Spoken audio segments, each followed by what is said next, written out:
Social media திறந்தாவே இந்த பரிகாரம் பண்ணணும், இந்த கோவிலுக்கு போகணும், இந்த டைமில் தான் கும்பிடணும், இப்படி பலவிதமான சஜஷன்ஸோடு தான் வீடியோஸ் நம்ம பார்க்க முடியுது. எனக்கு தெரிஞ்ச விஷயம் நான் உங்களோட ஷேர் பண்ணிக்கிறேன். உங்களால் ஏற்றுக்கொள்ள முடிஞ்சதுன்னா அதை ஏற்றுக்கொள்ளுங்க. காலையில் எந்திரிச்சு அது கொஞ்சம் சீக்கிரமாக இருக்கணும். பிரம்ம முகூர்த்த டைம் தான். அது இந்த டைமுக்குள்ளே அப்படிலாம் கிடையாது.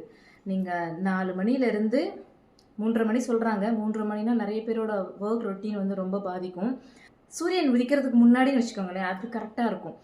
ஒரு 4:30 மணிக்கு எந்திரிங்க. கரெக்டாக ஷார்ப்பாக 4:30 மணிக்கு எந்திரிச்சு ப்ரஷ் பண்ணிவிட்டு குளிச்சுட்டு உங்கள் வீட்டுக்கு பக்கத்தில் இருக்கக்கூடிய ஒரு பிள்ளையார் கோயில், அரச மரத்தடியில் இருந்தால் ரொம்ப சிறப்பு. அந்த மாதிரி பிள்ளையார் கோயிலுக்கு உங்களால் தூக்கம் முடிஞ்ச அளவுக்கு ஒரு சொம்பு தண்ணியோ இல்லை ஒரு குடம் தண்ணியோ கொண்டு போயிட்டு பக்கத்தில் இருந்து 2 அருகம்புல் மட்டும் பறித்து விநாயகருக்கு வச்சுட்டு அந்த தண்ணியை அந்த விநாயகர் மேலே ஊற்றும்போது அப்படியே கொட்டாதீங்க. கை வச்சு பொறுமையாக குழந்தைக்கு ஊற்றுற மாதிரி ஊற்றுங்க. ஒரு கரெக்டான ஆத்மார்த்தமாக அந்த வேலையை செய்யுங்க. 2 விளக்கு, மண் விளக்கு ஏற்றி வச்சுட்டு அங்கேயே உட்காந்துட்டு சாமியை வெறிக்க பாருங்கள். மனசு சந்தோஷமாக அவர்கிட்ட பேசுங்க.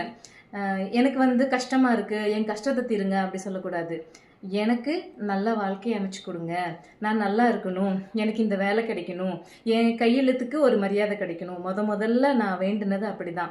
எனக்குன்னு ஒரு ரெஸ்பெக்ட் வேணும், என் கையெழுத்துக்கு ஒரு மரியாதை வேணும், என் கூடவே நீங்கள் இருக்கணும், எனக்கு பக்கபலமாக என் நண்பனாக நீங்கள் என் துணையை இருக்கணும் அப்படின்னு நான் கேட்டேன். எனக்கு அப்போ வந்து நான் அந்த ப்ரெசன்ஸை ரொம்ப அழகாக ஃபீல் பண்ணேன். 48 நாள் தொடர்ந்து தூரமாயிட்டேன், இல்லை இது சாப்பிட்டேன் அது சாப்பிட்டேன், எதை பற்றியுமே யோசிக்காதீங்க. உங்கள் மனசு தான் தெய்வமே.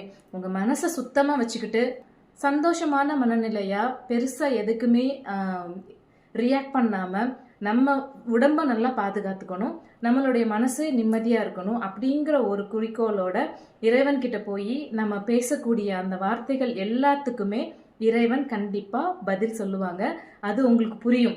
இன்விசிபிளாக யாரோ உங்கள் கூட, இன்விசிபிள்னா அருவமாக யாரோ உங்கள் கூட ட்ராவல் பண்ணுற மாதிரியான, உங்களை ப்ரொடெக்ட் பண்ணுற மாதிரியான ஒரு அழகான ஃபீல் உங்களுக்கு வரும். 48 நாள் கண்டினியூஸாக பண்ணி இதை கம்ப்ளீட் பண்ணிவிட்டு எனக்கு வந்து கமெண்ட்ஸில் சொல்லுங்கள். அப்படி இல்லைன்னா வீட்டிலையே ஒரு விளக்கேற்றி வச்சு பிரம்ம முகூர்த்தத்திலேயே இருக்கணும்.